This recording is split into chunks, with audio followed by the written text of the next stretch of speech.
আসসালামু আলাইকুম। আশা করি সকলে ভালো আছেন। আজকে বরাবরের মতো আমি 5টি সেন্টেন্স লিখেছি এবং একটি অতিরিক্ত লিখেছি। সেন্টেন্সগুলো আগে পড়ে নিই। আমি প্রতিদিন সকালে হাঁটতাম। আমি প্রচুর টিভি দেখতাম। সে ধূমপান করত। সে 12টা পর্যন্ত পড়াশোনা করত।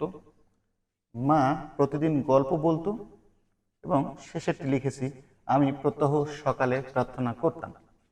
তো এই বাক্যগুলো হলো অতীতের অভ্যাস, যেগুলো বর্তমানে নেই। এটা কিন্তু মাথায় রাখতে হবে যে অতীতের অভ্যাস কিন্তু বর্তমানে নেই। এ ধরনের বাক্যকে আমরা ইউজড টু দিয়ে প্রকাশ করব। কি দিয়ে প্রকাশ করব? আমি একটু এখানে লেখার চেষ্টা করি। ইউজড টু,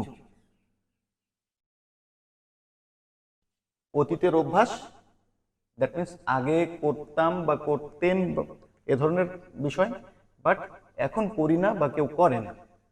এই বিষয়গুলো আমরা প্রকাশ করার জন্য ইংলিশে ইউজ টু কথাটি ব্যবহার করব।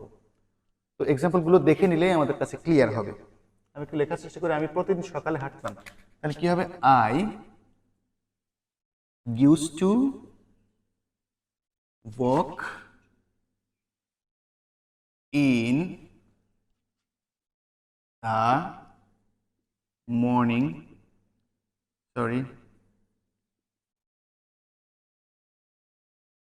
এভরিডে। হলো I used to walk in the morning everyday.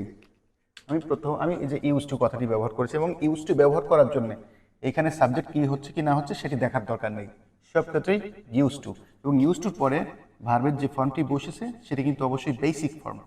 I used to work in the morning everyday. আমি প্রচুর টিভি দেখতাম, তাহলে কি হবে? I used two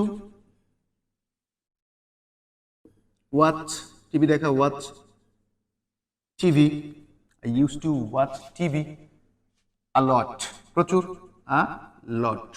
okay, then সে ধূমপান করত। হি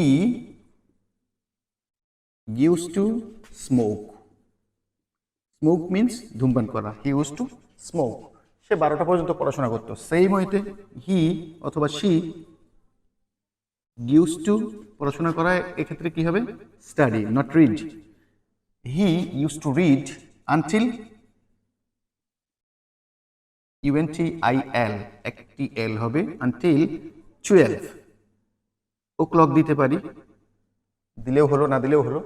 মা প্রতিদিন গল্প বলতো, তাহলে কি হলো? Mother use to tell story. Tell story means গল্প পড়া। গল্প বলার ক্ষেত্রে কি হবে? টেল, সেই হবে না, স্পিক হবে না, বা অন্য কোনো কিছু হবে না। Mother use to tell stories, প্রতিদিন, এভরিডে।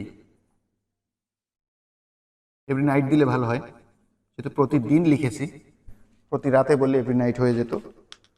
এবং এটি বরাবরের মতো আপনাদের জন্য আমি প্রত্যহ সকালে প্রার্থনা করতাম। এটি কি হবে সেটি অবশ্যই কমেন্ট বক্সে লিখে জানাবেন। এবং এই ধরনের বাক্যগুলো আপনারা আরও খাতায় লিখে নেবেন। খাতায় আগে থেকেই এই এই যে 5টির বাইরে আরও অন্তত 10টি, 15টি, 20টি, যে যতটি পারেন সেগুলো খাতায় লিখে নিয়ে প্র্যাকটিস করবেন, ঠিক ইউজ টু ব্যবহার করে, এবং এগুলো বারবার বলবেন। তাহলে আপনার জন্য এই ধরনের এক্সপ্রেশন ব্যবহার করা খুবই ইজি হয়ে যাবে। Thank you everybody.